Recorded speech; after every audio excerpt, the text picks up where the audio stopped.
आप भागवत में पढ़ लीजिए, उसको समय मिला और वो भगवान के चिंतन में डूब करके हरिद्वार में और भगवत साक्षात्कार किया। लीला पात्रों में नहीं देखा जा सकता, क्योंकि भगवान के बाप हैं दशरथ जी और स्वर्ग में स्थित थे। समझ पा रहे आप?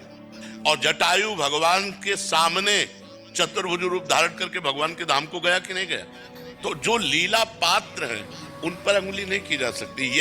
यही खास बात है कि भगवान के तत्व को तो जानना सरल है, लेकिन भगवान के सगुण लीला को जानना बड़ा कठिन है।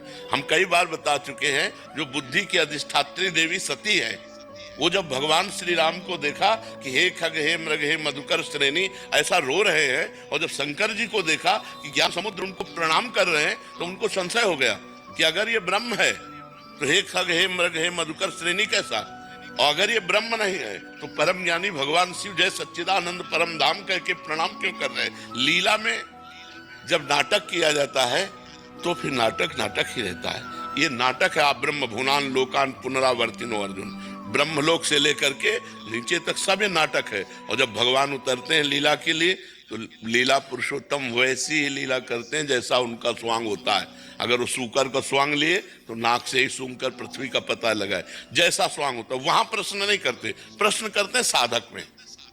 प्रश्न बनता है साधक में। जब जैसे सनक सनंदन सनातन सनत कुमार नारद जी, ये सब सृष्टि के लीला पात्र हैं। ऐसे दशरथ जी, कौशल्या जी, नंद बाबा, यशोदा जी, उनके सखा, उनका परिकर, ये सब लीला पात्र है। ये पांचों कर्म के वशीभूत होकर पांडव नहीं आए हैं, ये लीला पात्र हैं। जैसे अर्जुन भगवान नर के अवतार है, तो नर नारायण भगवान एक ही भगवान दो रूप में हो गए, तो वही भगवान के अवतार है। अर्जुन साक्षात भगवान के अवतार, उनको क्या मोक्ष? भगवान तो अर्जुन को निमित्त बनाकर गीता हमें उपदेश कर रहे हैं, अर्जुन को थोड़ी कर रहे हैं। तो बात ये समझनी, लीला पात्रों में हम ये नहीं देख सकते कि ये मोक्ष को प्राप्त होते। जैसे लीला पात्रों में बड़ा संशय हो जाएगा। सूत जी महाराज 88,000 ऋषि शौनकादि जमीन पर बैठे हैं और सूत जी महाराज सिंहासन पर बैठे हैं, और सिंहासन पर जो आसीन होता है वो जगत गुरु पद होता है।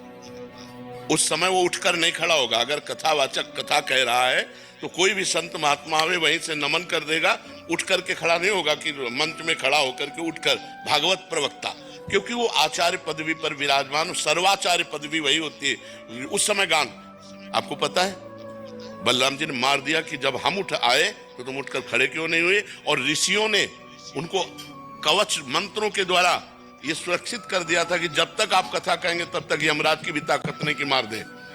तब ऋषियों ने कहा हमने तो इनको अमोघ जीवन दिया था, तो कहा को पुनः जिला दे। बोले नहीं, आपका भी बाण व्यर्थ ना जाए।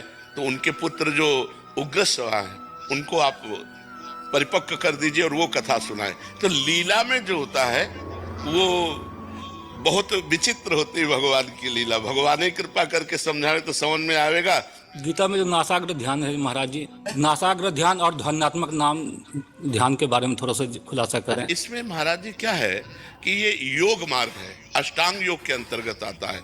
हम अपनी एकाग्रता को सिद्ध करने के लिए पहले पद्मासन, अगर आसन नहीं तो नासाग्र दृष्टि का कोई महत्व नहीं है, क्योंकि ऊपर से हमें चलना होगा। यम नियम आसन प्राणायाम प्रत्याहार ध्यान धारणा समाधि। तो जब ध्यान की प्रक्रिया पे हम पहुंचते हैं तो उसके पहले